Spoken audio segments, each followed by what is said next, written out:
You probably don't believe that a woman who's co-authored two books on the topic of micronutrients and how powerful they are had absolutely no idea how to nourish her own body. But it's absolutely true.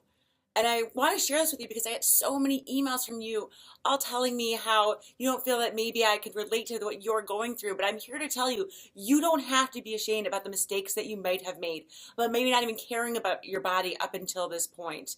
You don't need to feel embarrassed about the things that you've done that might have gotten you here thus far. Because I know firsthand how easy it is to have those same issues.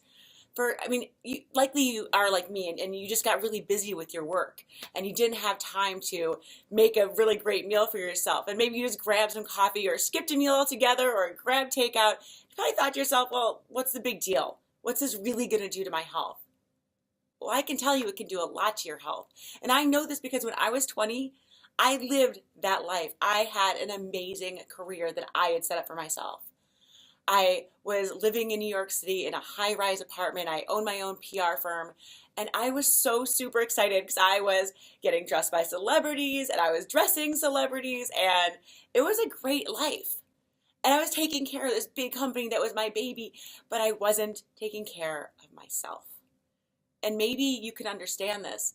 Maybe you also started to maybe get a sense that you're not doing so well. Maybe you have these creeping thoughts in your head that you could be feeling better. Well, I definitely did. When I was 20, I remember I started just feeling tired. And then I started feeling pain. And it all started with just this little creeping sensation that something isn't quite right. And my feet would hurt all the time. And I thought, well, you know what? I wore stilettos all last night to that event, and that's probably why. And so I blamed it on that and pushed it down below somewhere where I wouldn't hear myself thinking about that. But the pain kept growing. And then after a while, it wasn't just pain in my ankles, and it wasn't pain going, shooting pains up my legs.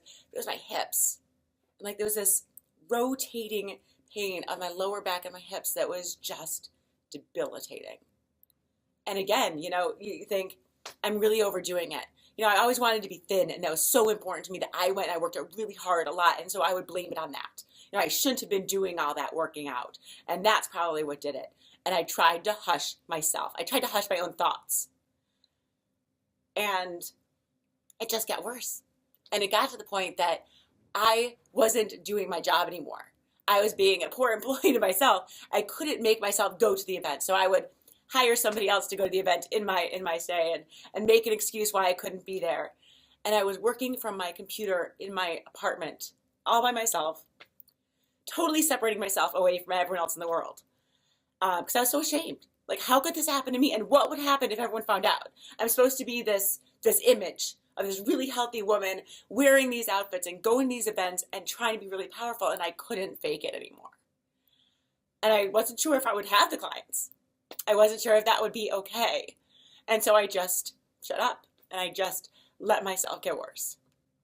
And it got to the point where I couldn't take care of myself. I was self-medicating. I was taking a whole lot of painkillers because it was just so awful. And I went to the doctor finally because I couldn't take the pain any longer. And it was my 30th birthday, right around there. And I was forced to go just for the pain. And I sat there on his table and he came in looking white as the coat he was wearing, and he wasn't talking. And it was at that point that I realized that something was really wrong. And he diagnosed me that day with advanced osteoporosis. He was more shocked than I was when he told me that I had the bones of an 80-year-old woman. And I was 30. I was not supposed to have this body. And that changed everything. You can't fake it when someone tells you anymore. You can only hide it even further, and that just builds more shame. And it was a long period of time before I decided to tell people. And finally, I just decided I couldn't handle it. And I couldn't handle it on my own. So after seeing a whole lot of specialists who gave me no hope, I finally decided that I had to leave the city, sell off my company that I'd worked incredibly hard to get, and move to down south to stay with my sister where she could help me. all they told me was that I need this medication, and I read it what they said to me, and I'm sure they meant it in the best way possible. They thought they were helping, but the only hope they gave me was this medication. And to read the back, if you could read the back of these things, you would see that I read this, and it took all hope. All these symptoms that I would have were going to be worse than maybe laying on my back, and I was not willing to become that person. I had to become this person. And I decided that after moving home, I was going to do everything I could. I was going to make it my full-time job to figure out how to get out of this. And I started where the only other glimmer of hope they gave me, which was calcium. And I remember thinking, oh my God, I have something to hold on to. And I started reading about calcium. And oh my God, it was overwhelming. Like, when do I take it? How much do I take? Is there a form that I should take? Am I supposed to take it with food? Am I supposed to avoid the foods that have dairy? What am I supposed to do here? Because no one was really giving me one answer. There was hundreds of answers, and I didn't know who to believe, and I was overwhelmed again. And then I remember hearing about this doctor who was willing to see me. This wasn't their specific area of expertise, but they were willing to help. They were willing to look at this from a new angle. And I thought, this is it. If someone is willing to give me the opportunity to help myself, I'm going to take it. And I am going to just hold on to that life raft as hard as I could. And I started working with them. And this doctor and I started doing a really deep dive into micronutrients and finding out so many different things about them that we had no idea about, and how this had really affected my bones. And we did 2 years of really, really intense research. And during that time, I started to feel better. And at the end of the 2 years, we went for a DEXA scan to test my bones, and I didn't have osteoporosis anymore.